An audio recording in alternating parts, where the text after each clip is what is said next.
go, chop, chop. It's Monday with Mikey and Murf.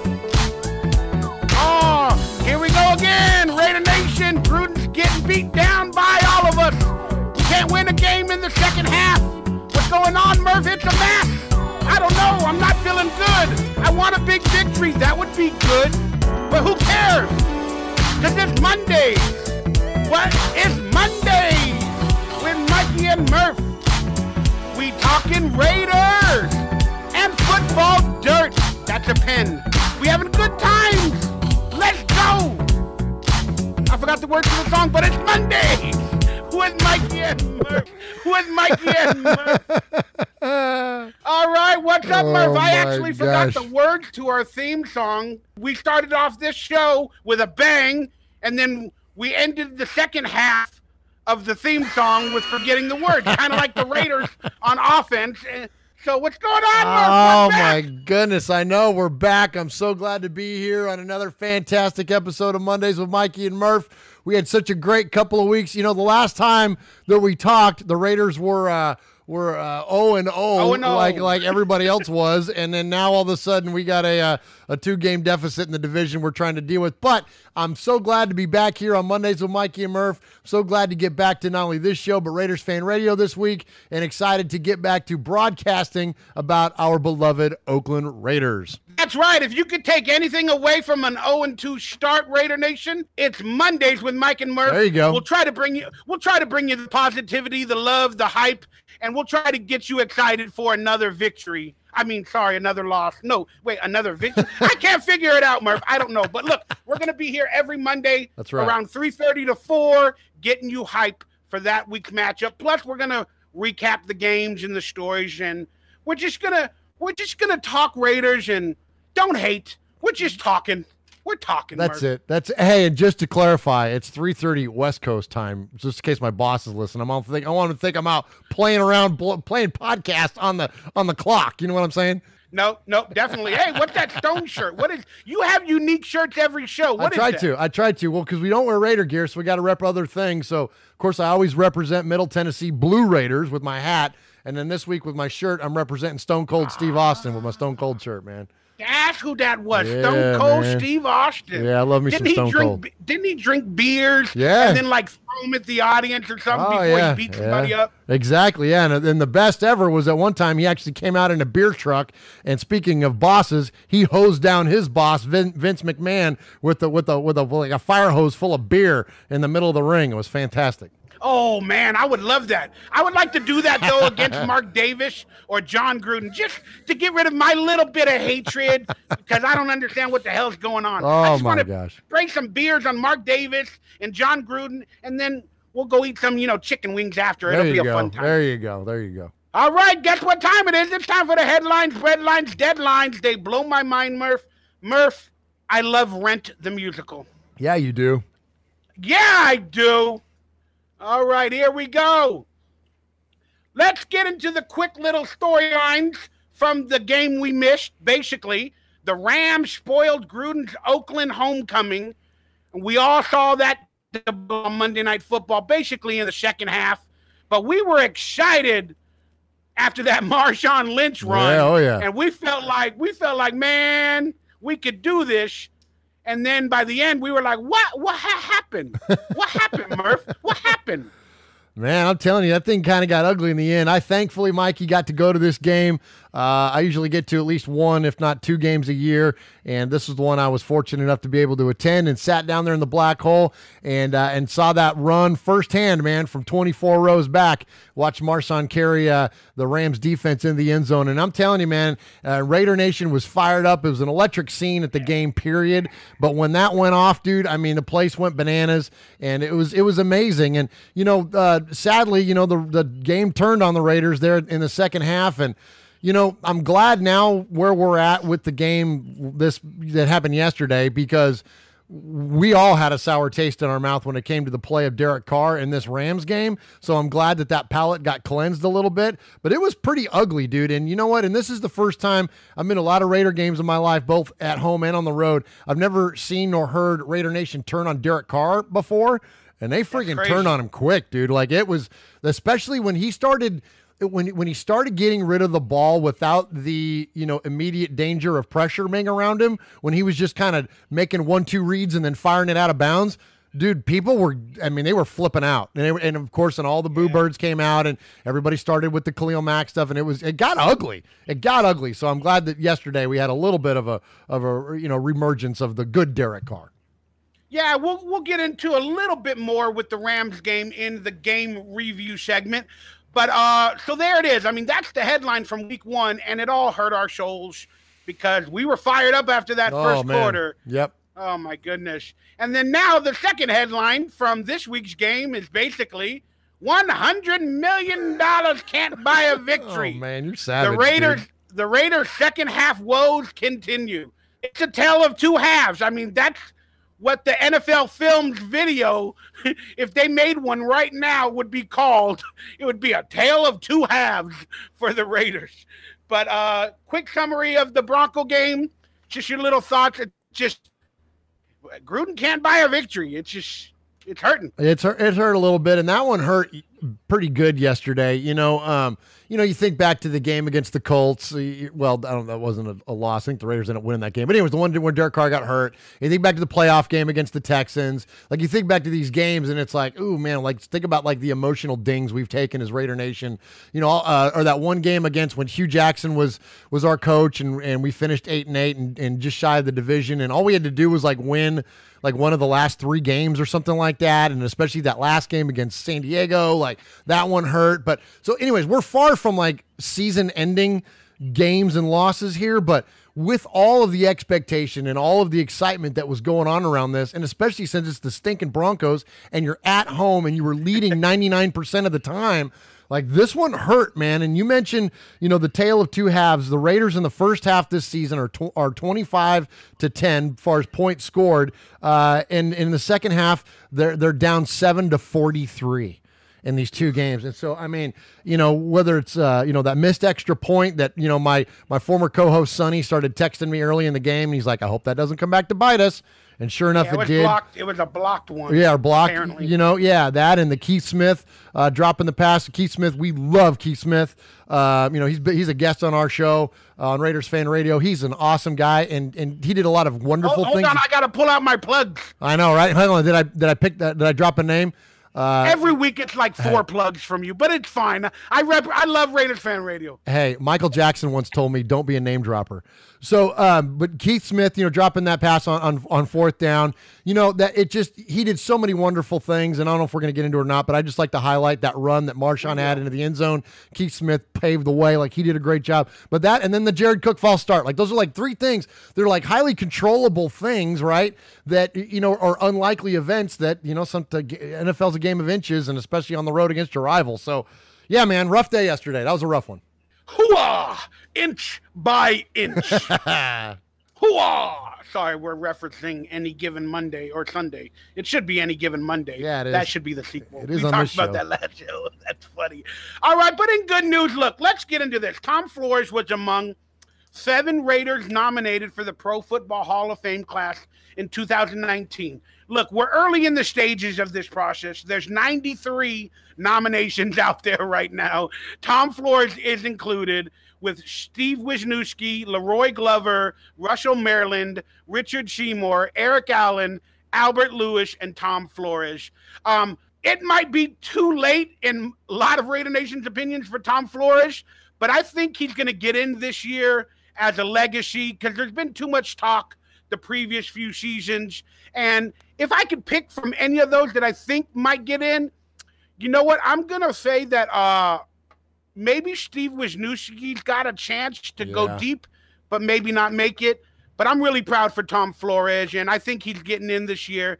If you had to pick, what do you think with these class of Raiders nominated? I think news. I think Big Wisniewski is probably one that will make a run, especially since, like, with linemen, there's not really like stats other than longevity that you can really look at to try to gauge the player. All you can do is really gauge like the overall success of the team and their longevity, and that's how a lot of guys get looked at. Like, you look at Joe Thomas, like, he's a surefire Hall of Famer, but there's no Joe Thomas stats out there that you're going to go look up, right? And so I think that's what will help him as an offensive lineman. And here's the thing with when it comes to Flores is that, and look, Raider Nations may kill me on this one. You know, Mikey, I get a lot of positive feedback, and I'm usually a positive guy, but every once in a while I'll take a shot at the Raiders, and here's one coming. Hey, you be the bad guy today. I'm always the bad guy, Murf. You be the bad guy. All right, here I'm going to be the bad guy. I don't think Tom Flores is a Hall of Fame coach. I don't think that he's got it. And here's why, is that I think that Al Davis was the orchestrator of the Raiders football teams, both in Oakland and Los Angeles, where Tom Flores won his two Super Bowls. I don't think there's any arguing that. I mean, that Al Davis was the GM, he was the coach, he was the owner, he was everything. And Tom Flores, the reason that Tom Flores was there for so long is that he was, not call him a yes man, I don't want to diminish him that much, but he was kind of a guy that did what Al wanted him to do.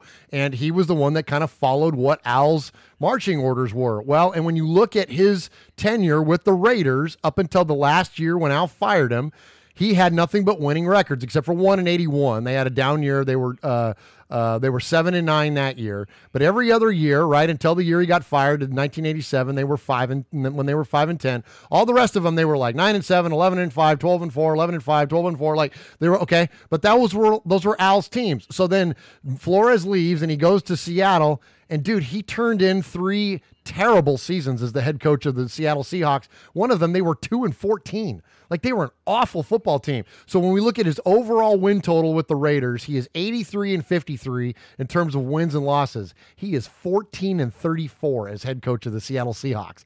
That's what's going to keep him out of the Hall of Fame. We're comparing him on the Raiders, not the Seahawks. 83-53 is pretty decent. Just looking at it from my eyes, it's better than Gruden, I guarantee you. well, and here's the thing: is that it depends on how the Hall of Fame decides to look at you. Because you could say the same thing about a lot of Raiders that are in the Hall of Fame. You could say it about Stabler. Well, Stabler left, and then he went to the Oilers and the Saints and never saw the kind of success that he ever had. But when you talk about a coach, when you look at those, that's a big chunk of time that you have 4 straight losing seasons to close out your career. That's not so good. So I think that Tom is the unfortunate receiver of Al's brilliance back then. Al was at the top of his game back then, and he is forever going to be linked to the success of the team. And Tom Flores is not going to be looked at that guy. He was the manager, not the coach. And so I hate that for him. But you know, he's a 2-time Super Bowl winning coach, man. I hate it, and I hope Raider Nation can kill me on that. But I think when you look at it, you know, objectively, and you look at the big picture, I get it why he's not there now, and you know, sadly, probably won't make it. Well, I mean, if you can summarize and look at big picture, I'm not here to debate whether he deserves to get in or not. I'm doing this from a Raider fan's perspective. Maybe the Hall of Fame, you know, they want to add different races, you know, and this is a good thing if you look at it racially for a Latin coach, you know, for diversity for the Hall of Fame to get in there. Plus, Raider Nation, we're a big Latin fan base. And to us or to them, Tom Flores is a symbol of not only the Raiders, of the Latin fan base, you know, in the NFL for the Hall of Fame. And I think it's deserved for what he did do in terms of diversity as well. And I really would like to see that happen. But maybe that's why they've kept him out so long, because of some of your statements. But now they need to look at it diversity wise. Well, and I think that's a very good point. And I actually had that thought for a long time, that because he was the first, you know, Latino head coach. He wasn't the first. He was the first. I thought he was the first Latino head coach. Was he the first one? I want to say there was another one, and then he was the second. But there was something significant, though, about Flores' hiring. But anyways, while those are wonderful and those are barrier breaking, again, that's an Al Davis thing, though. That's not a Tom Flores thing. You know what I mean? Tom Flores, what did that have to do with his success on the field? And sadly, if you're talking about the Pro Football Hall of Fame, they're going to measure him on his achievements, not on his nationality. You know what I mean? So while those are wonderful things and all the different wonderful things that Al Davis did as far as breaking barriers goes, I don't think that, you know, that's like, well, we're going to put Amy Trask in there just because she was the first female executive. Well, I don't know. I mean, what did she achieve? My local retail store, I had a lot of retail experience, and then they hired somebody else just because, like you said, they don't want to put him in for diversity. But I lost a job because of that. I had more experience. I was just a little bit mad. I think many years ago. You're more of a Starbucks guy than a Target guy, Mikey. Come on. I need a job a couple times in my life, but hey, it happens, and I was cool with it because everybody needs a job. All right, Gruden. The only reason I'm rehashing this statement is just because I wanted to get your point on it, Murf. I mean, a lot of people know how I've been feeling with Gruden in terms of the media. I don't understand. Some of it sounds like lies. It's just freaking me out. But let's hear what Gruden said just before the Monday Night Football game that we didn't get a chance to rehash about Khalil Mack leaving, and then we'll discuss our opinions. The Khalil Mack situation. What was the most frustrating part about that? I never met him. That was really frustrating. I never really talked to him other than one time. It was a power play, obviously, that their agent did a great job getting exactly what he wanted financially, and you got to credit him on that. But obviously, Khalil Mack didn't want to play here. That's what's being missed here. He was under contract, Lisa. He was under contract. He never showed up for an OTA. He never showed up for training camp, and it was obvious he wasn't going to show up for the season. So, don't forget that. We have to get ready to play. And I want players that want to be here, that want to help us put this thing back in high gear. And we're going to start this season with a group of 53 men that are willing to pay that price. Let's start with your opinion, Murph, on this. How do you feel about that statement? That was a bold statement. Yeah, it was pretty saucy. So I think a couple of things is that one, I think he was saving that up for Monday night. I think that he was, because he could have said that a long time ago, right? But he was saving that up. He kind of did his friends at Monday Night Football a solid there by giving them that hot take. That's true. That is true. Yeah, so I think he did that. But, there's no harm in that. You're going to do people favors as far as breaking stories go or whatever, sound bites, whatnot. That's fine. So here's what I think about it. I don't disagree with them, and I don't think that in the Khalil Mack thing, and I think I've said this before, but there really wasn't any winners and losers other than Joel Siegel, the agent that John Gruden is referring to. Khalil Mack got the contract that he wanted. The Raiders got compensated for him. The Bears got an all-time player, but at the end of the day, the only one that wins is Joel Siegel because he gets that big fat contract underneath his belt and he's going to get paid on. So you agree with Gruden? Well, here's what I agree with. Here's what I agree with. Here's the way that I think is that regardless of whether you're playing football or you're working for Target or you work for a Fortune 500, another Fortune 500 company, whatever the case may be, if you are producer, right? You're a good employee. You do your job well, and you want a raise. Do you get a raise by not going to work if you got a new boss, or do you show? Now hold on, but I can see you taking a big deep breath. Hang on, and then I'll stop and then go on with it. No, I just want to know if you believe that Mac didn't want to be a Raider. Do you? I'm getting to that. You know me, I got long answers. So guys, hold on. All right, so all right, this hot rod will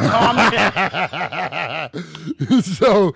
All right, so if you want a raise and you got a new boss, do you stop going to work? Do you not communicate? Or do you show up? Do you let your boss know? Do you welcome him to the place? Do you thank him for whatever opportunity that's going to be out there for you? And do you let him know how much that you want to be part of the crew going forward? Now, look, I know this is the NFL and it's different. Lockouts work and all that, and I get all those dynamics, and I don't even begrudge them for what they did because I would never begrudge anybody for trying to maximize their earning potential. That's fine. But as the employer, as the Raiders, it's not John Gruden's job to reach out to, 75 or 90 guys and welcome them all to the team. And some people will say, oh, it's generational talent, their new favorite term. It's generational talent. You need to. Why? Where? Do you want to be on this team or not? It's not. Why do you have to be coddled for me to reach out to you? And say, we really want you in here. Like, really? Like, is he that big of a freaking baby that, he's got to get a phone call? Like, get your ass into the facility. Is Gruden that big of a baby that he needs to call out players and deflect from his own situation? He's going to be the coach of this football team for the next 10 years. Khalil Mack may or may not play for however long in the NFL. Gruden has to be careful to set a precedent with this organization and his team going forward. He cannot let one player compromise that. So why can't he do it with class?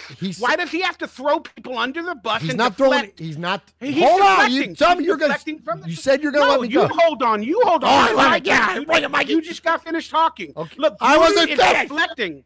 Gruden is deflecting, and then why can't he do it with class? I mean, the team is already doesn't understand his decisions. he throws people under the bus like Reggie McKenzie, Derek Carr, Khalil Mack. I mean, it's like, my gosh, can you at least respect that Khalil Mack left and said, you know what? It is what it is. He was a great Raider, but we had to move on.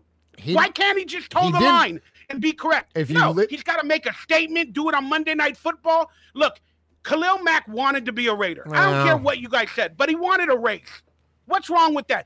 So you're saying that people want a job, that if they don't show up, they don't want a job? I'm saying that if he should have been. If they deserve a raise, they still wanted to be a Raider. He wanted to be a Raider. I guarantee that. But he wanted to be a Raider with a raise, and he was hoping his coach would give it to him, but he didn't. He should have showed up. He should have been in the facility. He's under contract. The Raiders have said numerous times, we're not, and I agree with them, we are not going to negotiate with people that aren't in the facility. If you're under contract and you're not here, we're not going to negotiate with you. Period. End of story. That's the way jobs work. That's the way the world works. And look, the world may not exist for Khalil Mack and Joel Siegel the way it exists for Mikey and Murf, and that's fine, and they got what they apparently wanted. But really, if he really wanted to be a Raider that bad, think about it, he'd have been there. If a girl really, really, really wants to date you, she'll text you or call you back. You don't have to chase her. You know what I'm saying? Again, I agree he should have showed up. Like, I'm not going into that. I'm just talking about Gruden, what he's doing publicly. Well, he was fine. I'm tired of it. He didn't, it's just wrong. He didn't throw Mack. If you listen to him, he didn't throw Mack under the bus. He threw Joel Siegel under the bus. Obviously, I know exactly what Khalil Mack is thinking. Yeah. Obviously, Khalil Mack didn't want to be a Raider. I mean, he's under contract. That's what you people are missing. He's under contract. Well, he's right. Whatever. It's just ridiculous. It's stupid. Now where's he at with the pass? Here's the thing. Here's the thing. If you worry about things, you get hurt twice. He's gone. He isn't coming back. Next story. You know what I'm saying? Again, then why does he got to speak about it on Monday Night Football? Because it was before the first game. I promise you're not going to hear about it anymore. He's done. It's over. It's over. No, he talked about it in the press conference yesterday. They asked him about the Khalil Mack trade, that we have no pass rush. And he said, I'm not second-guessing anything. That's exactly right. He's not, in his mind, Khalil Mack is gone. When he refers to the pass rush, Khalil Mack is the last thing that he's thinking about from now on. You know what I mean? And this whole, and then speaking, you want to speak in reference to the games that are going on now, there wasn't any guarantee that Khalil Mack was going to be in the building to begin with anyways. He could be pulling a Le'Veon Bell on us and still not be playing anyway. So instead, the Raiders got 2 first-round draft picks in their pocket. Man, I'm telling you, it's time to move on. I think it was pre-planned. I think John Gruden knew from February he didn't want Khalil Mack, and Khalil Mack, whatever conversations they had, they felt they both didn't want to be Raiders or whatever the situation. Could have been. And I think they knew in February, and then they had a standoff, and then it happened the way it happened. And could have been. On. That's fair. I think that's, and you know what? And if that's the case, that's okay. If that's the plan, that's okay. As long as you formulate the plan, you stick to the plan, you execute the plan, fine. That's it. If that's the plan, then I know. I just publicly, again, Murph, it's like if I have an issue with you, or if you fired me from the show or whatever, I don't need to go on and say, obviously Murph didn't want to be on Mondays with Mike and Murph, even though his name's on the show, obviously. You'd have a heck of a time finding another guy named Murph. Exactly. That's what I'm trying to say, obviously. Brent Musburger, I heard the play call for the Marshawn Lynch touchdown, and I was more excited at home saying nothing than Brent Musburger sounded in his first official broadcast as a Raider. Let's listen to that quick soundbite of the Marshawn Lynch touchdown, and you guys let me know if you were really excited or not, but they had to add music behind it to make it sound better. Marshawn, 6, cuts back to the 3, battling close to the 2-yard line. It took a half dozen. He goes into the end zone. He's pushed in. Touchdown. Oh, my. Oh, my. That's all I can think of. Oh, my. He sounds like the guy from, Star Trek. What's his name? The Asian dude. Oh, my. Oh, my. Oh, my. I don't know. It sounded boring to me. And then the play was going on, and he's like, Marshawn went down. Oh, no. He's still being carried in. Touchdown, Marshawn. Oh my! I was bored. You can't replace touchdown Raiders, in my opinion. I don't know if Brent Musburger. I call him Bill Musgrave for some damn reason all the time, but Brent Musburger doesn't sound good to me. What are your thoughts? Did you hear any of that? No, well, no, because I was at the game, and then I actually looked for a little bit. I'm glad that you were able to find the call because I was looking for it to hear it because I was, being that we were there, I wanted to hear that call live and actually patch it in for. Here's another plug. I wanted to use the app for part of Raiders Fan Radio tomorrow, but you're right. After hearing it, no, it's not real exciting. So here's, I don't know, should we play it again? Watch, he forgets the play call. Marshawn, 6, cuts back to the 3, battling close to the 2-yard line. It took a half dozen. He goes into the end zone. He's pushed in, touchdown. Oh, my. Oh, my. I guess. I don't know. That's Brent, right? So, look, the guy's 97 years old. You can only muster up so much. That's okay. It's okay. I'm salty. He's trying. I'm salty. He's trying. Now, look, here's what I would say. I think he's fine for what it is. That's obviously it can't be a long-term thing because the guy's 97 years old. So it can't be a long-term thing, right? He's only going to do this for a few years, probably until we get to Vegas.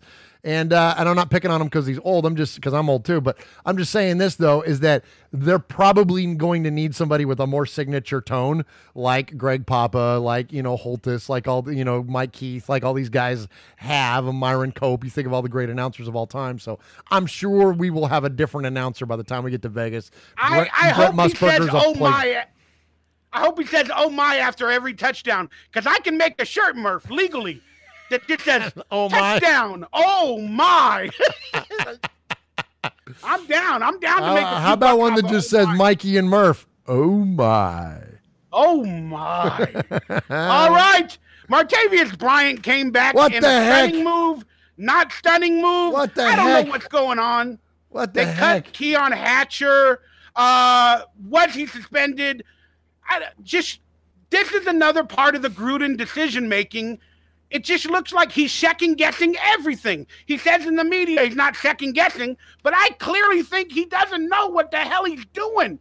If you're going to release him and then say he doesn't play good, he didn't win a spot, he doesn't know the play calling, Keon Hatcher, oh, I love him. They would throw me off the plane. And then, 2 days later, Martavius Bryant's back with the team. He's very good. He's going to help this team out. I don't know. What's your thought process on this? Because I'm confused. Well, this one was confusing. I will definitely give you that. And especially when they released him. And, of course, and the whole world goes, oh, we gave up a third-round pick. It's so stupid, blah, blah, blah. All right, well, then the guy comes back, and now all those people are quiet. But here's what I would say about it is that there's likely, this is the way I'm going to choose to view it. And I could be totally wrong and call me, Raider blind, whatever.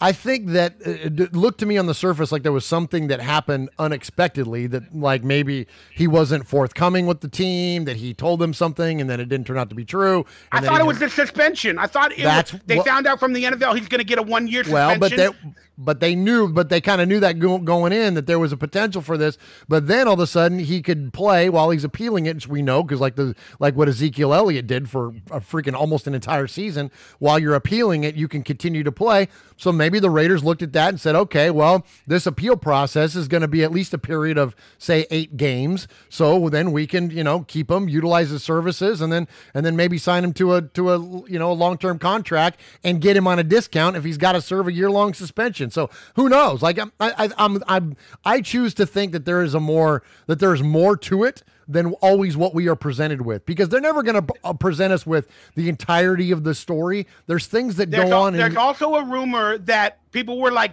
they only cut him because they didn't want to give him the fully guaranteed veteran money. So that's why they cut him. Well, then that means the Raiders are trying to save money and they're cheap. Well, here's the thing is that what makes those people that would say that, here's what my response would be to them. Why do you automatically assume that Martavius Bryant isn't fully aware of that? Like here you're talking about a guy that's potentially on his last strike before he's out of the league for good. Like maybe the Raiders are forthcoming with him and say, look, we want to bring you back, but we're not really willing to invest this in entirety of this in you. We'll bring you back kind of at a discount. We'll give you an opportunity to prove yourself. The veteran minimum is like 1.9. Like literally, like if they cut him for money, you cut him for 1.9. after you just got $14 million from Khalil Mack? It makes no sense. Well, it just proves if they are cutting players for money that they need money. But why make that assumption that they're cutting a player for money? You could be cutting him for roster. Well, that's what I heard from like 95 Raider fans. Mikey, they let him go not because Gruden is making weird decisions, because they wanted to save money on the cap. I'm like, then for what? Don't listen to fans. We don't know what we're talking about. You can't listen to the fans. You always got to assume that there's. I love how you said we. You added us in that. I love that. Well, I'm a fan. Yeah, I'm not a high-profile member of the media here. I'm a guy wearing an MTSU hat and a Stone Cold T-shirt on a YouTube show. What the hell do I know? But anyway, funny. but all my point is that I just always like to, whether I like to or whether it's reality or not, most likely there's something bigger going on. There's a bigger picture. Okay, big picture. How does the team react to this? Cut it, because Keon Hatcher, again, in the media, Gruden said Martavius looked bad. He lost the job. Keon Hatcher won it. Then all of a sudden he's hired again. Then Keon Hatcher goes on Twitter and writes, "You can't trust anybody." I mean, they cut Khalil Mack, traded him. Like, these decisions, like, I don't think the team is having faith in Gruden, like, that he's one of their guys. You know what I mean? I just don't think he does. Well, hey, and you know what? And they'll have a choice to make eventually. They'll have a choice to make whether they want to be part of it or not. And you know what? Somebody else will come in right behind them and be willing to But that's how Gruden thinks. And then, but still, it just, it doesn't. No respect. Hey, look, man. Everybody's too replaceable with Gruden. You're talking about like there's no. They're talking about 1,500 jobs, man, that in the world that exist like this. And there is a lot more than 1,500 people that want to do this for a living and are willing to accept the conditions and the terms that somebody like John Gruden and Reggie McKenzie are willing to provide, man. And that's it. But it doesn't instill confidence. So now that's horse crap, Mikey. No, what instills listen, no, dude. What instills confidence is W's. That's what instills. And we're not getting them. Because now it's going to be even worse. They don't have no confidence. Yes, and just like with the freaking Patriots, you have to build towards it. We got to quit thinking like Raiders and start thinking like Patriots. You want to kill me for something? There you go, Raider Nation. That's what he's building. He's not building like Al Davis. He's building like Bill Belichick. That's what we're building here. So you have to think in those terms. Think of what would the Patriots do. This is what the Patriots would do. Did you see who they just traded for today? Breaking news. Josh Gordon is now a freaking New England Patriot. Okay? Oh, yeah, I did. Yeah, exactly. That's what John Gruden is doing. Think in terms of Bill. Don't think in terms of Al. I'm just saying, in the meantime, boy, this is hurting. That's all I'm going to say, Look, man. There's going to be growing pains, dude. Look, and listen, I'm not going to apologize for the wins and losses and the pain of the defeat and all that. Look, it stings me just like it does anybody. But all I know is this, is that I'm glad that we're doing something different. And because we're doing something different, I'm going to look at the positive opportunities that are there and not dwell on the things that are going to go wrong, because things are going to go wrong before they can get better. They have to, because we weren't in a good place. This team had one winning season and in the past 14, guys. So like, you know what I mean? Like let's be patient. Like another, along with generational talent, the new favorite term nowadays is trust the process. There's a freaking process, man. We weren't going to win the Super Bowl this year. We're going to have to go through some stuff before we can get to the good side. And we've been competitive in both games against really good football teams. So, so far so good, man. I think we're okay. Well, for all these losses and weird decision-making, I don't care what you think. I'm freaked out. I can't figure it out. I need to lay my head down. All right. We were going to talk about this, Josh Gordon. Real quick, do you think the Raiders and John Gruden put in a trade offer?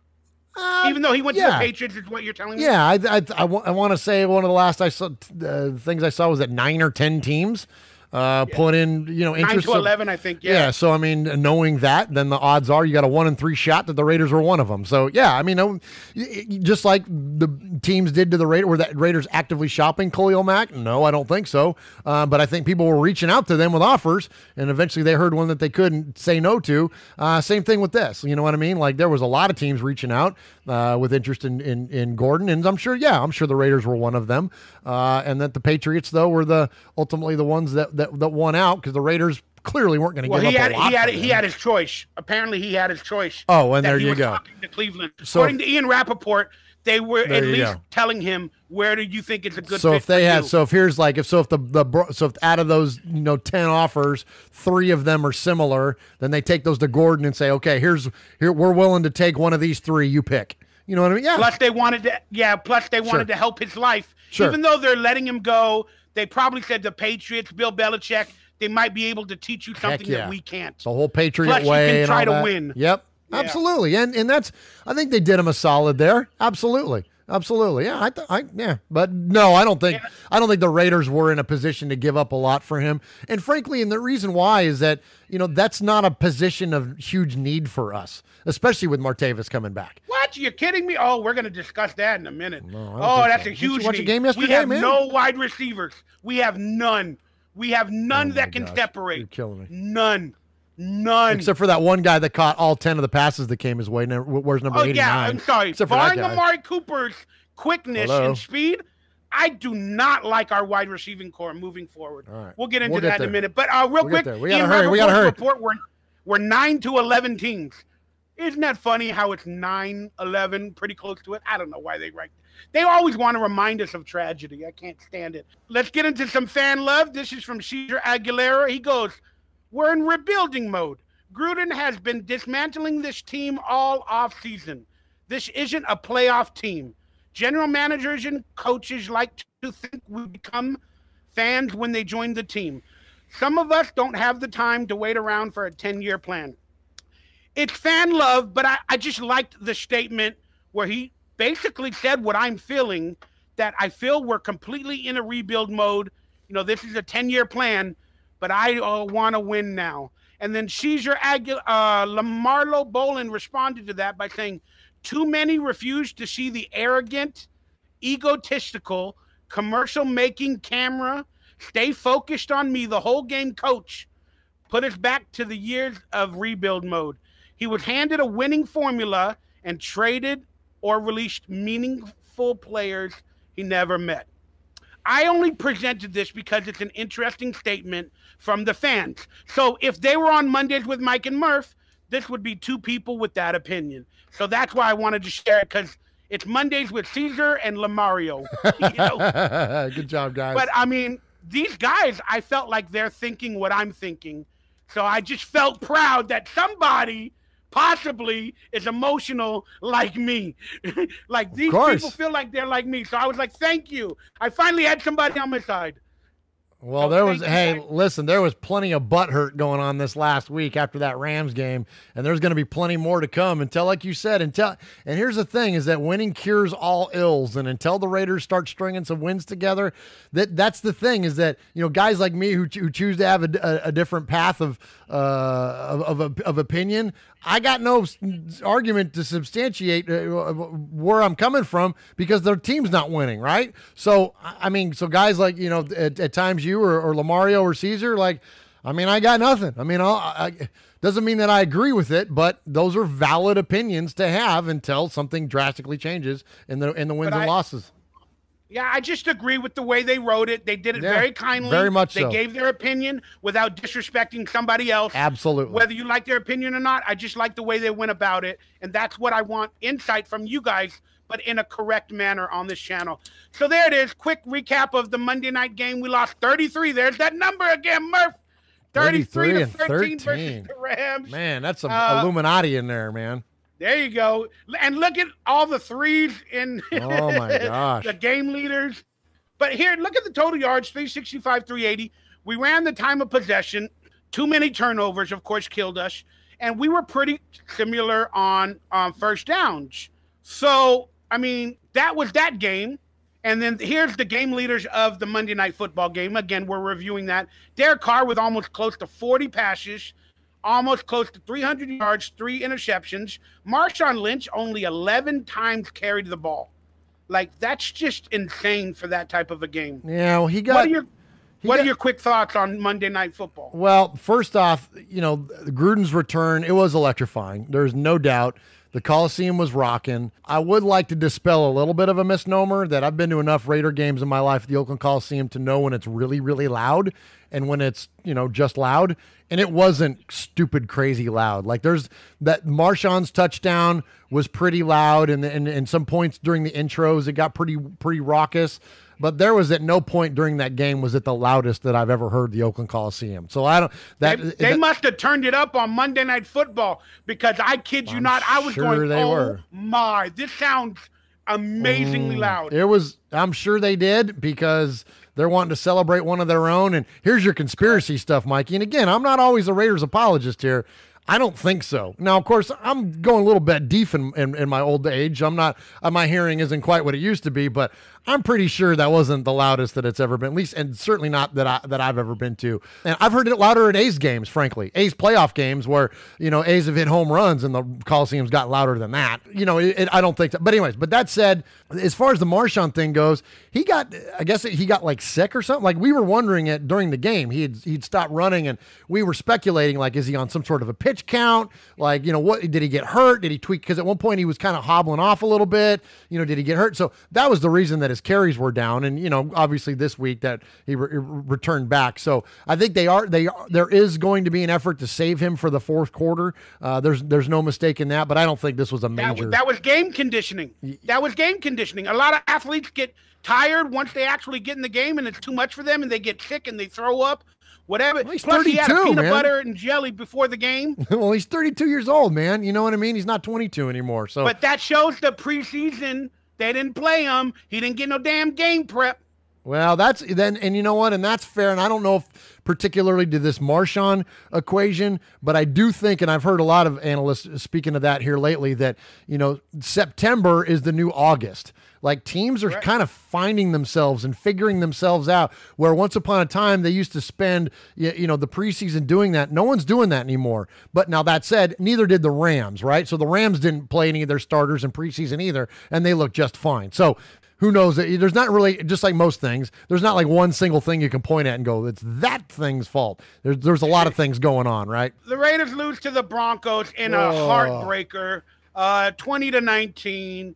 Let's just go over some stats real quick. Here's the game leaders. Derek Carr again, close to 300 yards, had a bounce-back game. But let's get this right. He is not throwing the ball down the field. There's not no deep targets, in my opinion, for him to go to, and they're not threading the needle. The game plan, in my opinion, is you're gonna want that one back. West Coast constantly. And I don't know if they have any playmakers on this team. I'm just throwing that out there. Somebody that can change the game with one play. I don't see it happening, Murph. Well, Marshawn certainly had an opportunity to do that, and if it wasn't for holding penalties, that certainly could have been different. So I'm not sure who you would blame on that. And to say that he's not threading the needle, dude, that pass that he threw to Amari Cooper in the end zone between two fenders, that was Favrean, man. Like that, I mean, he absolutely split the defenders. That was a gorgeous pass. Dude, that was Marino-like. I mentioned him earlier tonight already. I don't know. I meant threading the needle with deep passes, like 30, 40, 50-yarders going for it with Martavius. I didn't mean that play. I understand what you're saying. I kind of meant more of the deep passes to open up. No, it's not. Again, it's not Al Davis bombs away. I'm going to keep doing this until somebody stops me.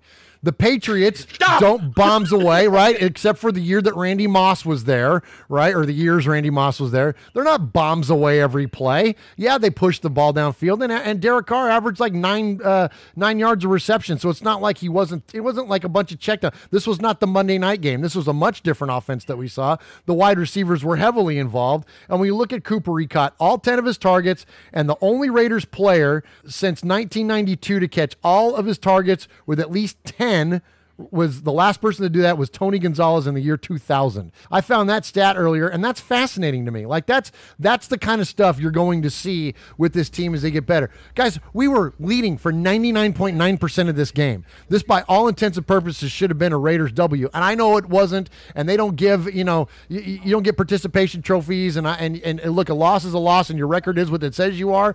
But this was a successful game for the Raiders, other than a few plays, and I don't know if we're going to get into the defensive side of the ball or not, but look at our defense. Well, I'm showing the stats now. We're going little by little. So now we're into the passing. Defensively, I like what Paul Gunther did. Can we get into defense in a second? I'm sorry. Go ahead. Yep. I just wanted to talk about Marshawn Lynch. Go. It was nice to see. Look, like I said, Derek Carr had a bounce back game, which I'm really proud to see. He's having to throw the ball too much, in my opinion. And then the run game, again, they forced it to Lynch, but they had Doug Martin in. I don't like what I see from Doug Martin. And I don't know why He had a Jalen good Richard game. wasn't used out of the backfield like he was in week 1. I'm not really excited about this run game. It's not feeling good to me, Murph. I'm really nervous about it. Makers, maybe they should go out and get Le'Veon Bell right now because I don't like what's going on, dude. No, we're not going to pay Le'Veon Bell, man. No, this I is know, going to but be. I'm being emotional. I'm just hoping for the best. Okay, well, and go ahead and buy your number 34 Chris Warren the third jersey because that's the future of our running game. I don't know, but don't you think? What about Doug Martin? Just He played well, man. I don't like what I see at all. Why not? He played well. What? Really? Explain when he played well. He was Did he converted. get one first down? I don't know. Did he? Not No. one. He didn't convert one first down. No, he averaged 2.something 7 yards a carry, ran the ball 7 times, 24. He got stopped constantly. He has no speed, no breakaway. He missed the holes. Jalen Richard was much better in Monday Night Football, and then I don't even know why they didn't go back to Richard. Is Gruden trying to prove something with Doug Martin? Like, because his pickups are not looking good. He didn't even play Doug Martin in the preseason. I mean, this guy looks bad right now. Okay. I mean, that's fair. I mean, the numbers don't lie, right? The numbers, what, 7 carries for 24 yards or something like that. So I mean, that's what 3.1 maybe. Yeah, and if I'm trying to remember in the game, I think he had at least 2 decent runs there. Maybe I'm remembering the game wrong. With 6 yards, it says. All right, I haven't gone back and watched the game. Me and Uncle Mosh were yapping away watching the game. But anyways, I don't remember him being that bad. But I mean, if I can't argue with that. So I mean, and frankly, Mikey, I wasn't all that impressed with the Doug Martin signing to begin with. I'm with you on that. I thought wanted it him would to do good. Well, and I thought it was just going to be a supplement to Marshawn Lynch, and I think under no circumstances did I expect that we're going to see either one of these two guys in a Raiders uniform next year. And then all of a sudden, Chris Warren came out and even further solidified that. And I was frankly surprised they didn't make some kind of a move for one of the, like a Sony Michel or Penny or somebody like that in this year's draft. I thought for sure we were gonna draft somebody, but ultimately I thought we'd get a running back in the draft. Yeah, and ultimately we did. So I'm with you, and I'll give you this, and then I'll shut up. I'd say out of all of the different signings and different acquisitions, that position is one of the ones, that and middle linebacker, are one of the ones that confuse me more than any of them. And I can't apologize for the Raiders on those because you're right. Now, I do support what Marshawn's doing. I like the new role that Jalen Richard has, but I hear you loud and clear on Doug Martin, and that's fair. Marshawn, again, just looking at it from an X and O's, and I play fantasy football a lot, doesn't mean anything. But Marshawn should be like that bruiser, that third down when you need a first down. They're trying to get him started on first and second, putting him at wide receiver, moving him around. But like now at 33 years of age, whatever he is, like, does he have it? I mean, like, I don't see him as a first and second down back. And I don't think we have another one on our team. I think we got all third down backs. Like Marshawn is a bruiser for a first down to try to get a touchdown. I don't think we have that breakaway Todd Gurley with the speed that can get open in the open field. Richard technically might be a little bit like that, but I'm just worried about our running back. Let's get into receiving. Yeah, that's fair. That's fair. Yeah, okay. So I mentioned, Cooper catching all 10 of his targets, and the only one to do that was Tony Gonzalez. So I think I thought it was a very impressive performance. And this game, I think, and here's where I can come out positively on this, is that this game made me feel a lot better about the direction of the Raiders, and that correct at the game at the game against the Rams, going away from that, I'm like, what the heck? I'm like, our 2 best receivers were a running back and a tight end. Like, as amazing as Jared Cook was on that game, I'm like, why aren't the wide receivers working? Well, when you look at it, the weakness of the Rams defense is their linebackers, and so Gruden was wanting to take advantage of those matchups with Jared Cook and Jalen Richard, and so the wide receivers weren't necessarily as big a part of a game plan as what those other players were. Where now, fast forward to the Broncos game, clearly he wanted to take advantage of the secondary, and he saw some matchups there, and Cooper was the big one there and was the benefactor of that. So I like to see that we have some diversity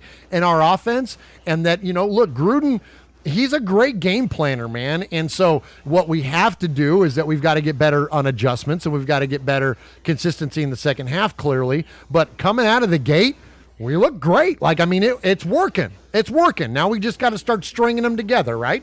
Yeah, but it's ending in the second half, unfortunately, in all directions, whether it be Derek Carr, the receivers, they're not getting open. They're not drives. They're not getting big first downs, and it's just looking bad. But here's the interesting fact. Again, like you stated, Amari Cooper, all 10 of his targets he caught. Same thing for Jared Cook. All 4 of his targets he caught. Seth Roberts, all 3 of his targets he caught. Martavius Bryant, all 4 of his targets he caught. Marshawn Lynch and Derek Carrier, same thing. So that's an amazing thing to build upon. Yeah. And it did look better this No week. more. All right, here's your defense. No more. Seth Roberts scores a touchdown. We win, huh? Oh, that's right. Seth Roberts scored a touchdown and we lost. You said he threaded the needle to Amari Cooper. He threaded the needle to Seth Roberts. It was Seth. Good call, Mikey. Yep, you're right. Correct. You're right. Yeah. There's your defense stats. We only had 5 quarterback hits and I think 1 sack in the game. Yeah, and pressures, I don't know. You know what's funny is that you remember we made our bold predictions for the games and for week 1, and I said Maurice Hurst was going to get the first sack for the Raiders, and then that was nice to see the big man get a sack in this game. Well, Bruce Irvin got the first sack on Monday Night Football. He did. It was a fumble though. Do they still call it a sack? Yeah, technically it's a strip sack. Yeah, but I just thought that was cool seeing Maurice Hurst show up this early in the season. That was pretty cool seeing the big man get after it in the Bronco game. But so I want to bring up. So you brought up Irvin. I don't know if you saw, somebody highlighted the video of the play, and it was a 2nd 10, and I don't remember exactly what point of the game it was. He looks really lazy out there. Now, I know they were gassed. I know that, especially towards the end of the game, I know a lot of guys were gassed. But if you're gassed, tap your helmet and get off the field and get somebody else out there. Because the effort that Bruce Irvin has shown and stuff like that, and now look, I'm not saying that he's been like that all year long, but I thought, I had hopes that him being able to return to being a pure pass rusher, the now absence of Khalil Mack, that it would give him an opportunity to take over as a veteran leader of this defense and get after it. And the guy didn't. He's really, and I know he had that good play, and he's had some others as well, but he's also had some awful lazy plays where basically he's just kind of taking the play off, and that's not a good look. I don't care who you are ever. That's never a good look. What do you think about that, Mikey? I'm just saying from quick summary, again, there's something wrong. He's supposed to be the leader, and he ain't getting it done. So you got to look at it. Now that he's a defensive end, they can game plan for him now. They can figure out his moves, the offensive lineman, and he's probably only got 1 or 2 of them, plus he's getting up there in age. He doesn't have the speed. He doesn't have the push-off like Khalil Mack or whoever. So now they can game plan for him. When he was linebacker position, they probably didn't game plan for him. So when he blitzed or he went to the line, they didn't really know what to expect. So that's why now that he's a purebred defensive end, they can game plan for him. And now we're soon realizing he is not as studly as we thought he should be. So can I give you one more, too, that really bothered me in this game? And that was the 4th and goal from the 1-yard line. Case Keenum's back there. They empty the backfield. He's the only one, and they left the A-gap wide open there. There's nobody that came up to watch that, to protect against the quarterback. And me and Uncle Masha, if I can see it from my couch, heck, Raiders, why didn't somebody, Gilchrist or Derek Johnson, why didn't somebody slide over and look for the quarterback on an empty set? Like, really? Like, no one accounted for the quarterback on that play? And Keenum pretty much just bowls his way in there. I mean, that was really disappointing. Now, I don't know if that's on Gunther. I don't know if that's on the player. I don't know who that's on, but whoever it is. On that Case Keenum on 4th down, man, when he converted that and scored. Somebody blew it big time on that. Whether that was players or coaches, I don't know. But that kind of stuff, we're not going to win football games letting crap like that happen. They don't expect Case Keenum to run, up the middle. So whatever. I mean, he's still a quarterback in the NFL. I mean, I don't care if it's who it is back there. Somebody's capable of converting that when you got no one on them. You know what I mean? Even the worst quarterback in the NFL is athletic enough to run it in from the 1-yard line. That was ridiculous. Every play, we could pick a lot of plays and pick them apart.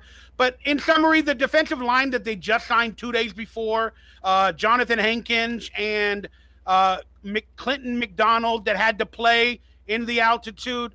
Look, I thought they did a decent job for what it was, and that was nice to see. I actually think they're going to get better, and I like the way Jonathan Hankins and McDonald at least looked off of, 2 practices.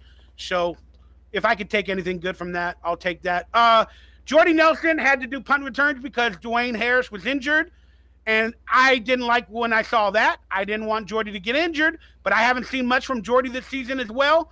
He Yeah, he's got speed, but he ain't breaking away from wide receiver. I mean, from cornerbacks as a wide receiver. So I'm a little nervous about the wide receiving core. And again, if you bring in Martavius Bryant for speed, I didn't see him one route that went beyond 30 yards. I didn't see it. All right, Mike Nugent, 2 for 2. The extra point was blocked. Can't fault him. Johnny Townsend, because they were in the altitude, his average went up from 46.8 to 47.3, and that pisses me off. In the altitude in Denver, he should be around 50. All professional punters in the NFL are around 50 or over. The real good ones. Yeah, well, if you're kicking there every week, week in and week out, but you're talking about a guy that's just, in general, in the league, they're over 50 in terms of punting. Yeah, but average. you got to. The good ones, there's like 8 of them. Yeah, but we're talking about the second game of the year, and punts are conditional, man. Sometimes you punt from your own 50, and you got a coffin corner the thing. I mean, easy with that. We'll see where we end up. You know what I mean? I thought with the attitude, it should have at least added 3 or 4 yards. But you got to consider field. You got to consider field position, man, and where he's actually punting from. When you talk about a stat like that, you got to let that play out. That's one that you get evaluated in week 9. You know what I'm saying? Hey, you know it's him versus Marquette King. So I wanted to watch that. I just wanted some good punch from him, at least in that game. Yeah, he's fine. He's doing good. According to you, I'm a little nervous, but I'm a nervous. Hey, I'm the pro fan, Mikey. Remember, my opinion is that it's just that. All right, here's the first 2 games back to back.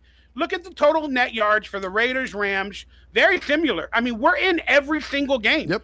And unfortunately, it feels like with Jack Del Rio that we learn how to compete, but we haven't learned how to win. We're like in every game, and we're winning the time of possession. And you would think if we're winning the time of possession, we should win the game. And it's just, bothering me, man. Those penalty yards, 155 penalty yards in the Rams game, I mean, that wasn't doing us any favors there. That stings a little bit. But outside of that, I'm with you. I mean, we're winning the statistics game. And again, that's why this one hurt so bad. That's why it hurt so bad yesterday, and this is why it doesn't hurt so bad, is that it hurt so bad because you should have freaking won, because we won in all intents and purposes at most facets of the football game. We won, except for putting the W in the column. We lost that. So, so it gives us something to look forward to, but at the end of the day, it's really not so bad. Oh, it hurt so bad. Oh, baby, let it hurt so bad. What song is that? That's a good song. Sometimes all right, it's time for Raiders trivia. Don't feel like it should. You make it hurt so good. Hurt so bad. Oh, you finally got me singing on this show. So bad. Yeah, whatever. It's time for Stump Murf. We like to do the trivia, and I like to mess around with Murf. So let's get right into it. Question number 1, Murf. Okay. Hopefully you guys can see it on screen. It's a little small, but I can't read it. You got to read it to me. Yeah. Yeah.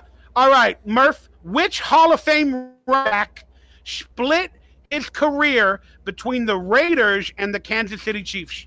That would be Marcus Allen, number 32, USC. Marcus Allen. Let's see if that is correct. You are correct, sir. All right, we don't have to go into every detail of that situation. All right, Stump Murf number 2.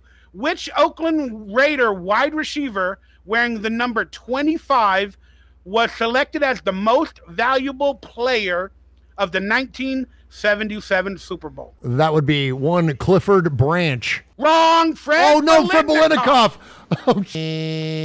Oh, you got me cursing. Oh, my gosh. I need to turn in my fan card. Shame on me. Shame on me. Oh, my gosh. Shame. I just had I need a bell. I just had a total brain fart. Shame. Oh, my gosh. Shame. You know what? That is such a bad brain fart. I'm going to cut that out of the audio portion of our show. That was terrible. Why, you don't want to look stupid, Murph? I look stupid in every one of my shows. That was terrible. That might have been the stupidest thing I've ever done. Don't cut it out, Murph, because I look stupid in all of my shows. You can't cut it out. That was awful. That was awful. You deserve to look stupid. I was awful. On the back side of this green screen is my autographed picture of Fred Biletnikoff wearing number 25. It's within arm's reach. I'm such an idiot. Right. I cannot believe I blew that one. Murph, it happens, brother. We still love you. All right, question number 3. Though the Raiders franchise has seen many players and coaches over the years, one man has been in the team for over 40 years. Who is the man who's been either the coach or the owner of the Raiders since 1963? Al Davis. Correct. That's an easy one. All right, question number 4 or 5, whatever the hell it is. Let's see. I can't believe I missed Fred Biletnikoff. Who was the leading tackler for the Oakland Raiders in this season? And the season is 2005. Who was the leading tackler for the Raiders in 2005? Good question. Kirk Morrison or Derek Burgess, maybe? I'm going to go. Let's see. It's not Namdi. 2005. Go with your gut. All right, Kirk Morrison. Correct, sir. Hey. That's a unique question. All right. In January of 1977, the Oakland Raiders won their first ever Super Bowl. Which Raider was named MVP? Fred Biletnikoff, number 25. Oh, my gosh. I can't believe I missed that one earlier.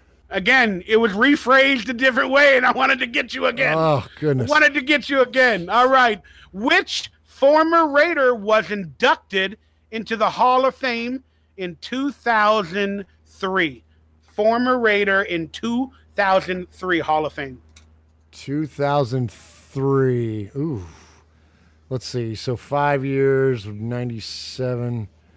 Oh my gosh, this is going to be one of the.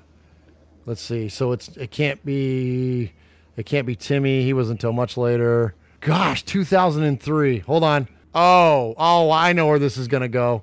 I'm going to say Ronnie Lott. It's one of those kind of questions. James Lofton. Oh, see, okay. I was on the right track. I knew it was somebody that was known for another team. Like Lofton was much more known for being a Packer than he was a Raider. All right.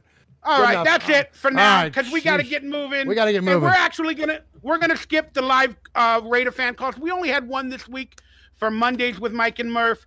So let's get into the game preview. Look, we're 0-2. We're facing the Miami Dolphins. I'm going to give you my quick expectations. I think this is a game that we could, we should, and we will win. I know I'm giving you an early prediction, but we match up really well with the Dolphins. They're coming off a victory, but I see us very similar. Plus, we need to score over 20 points a game.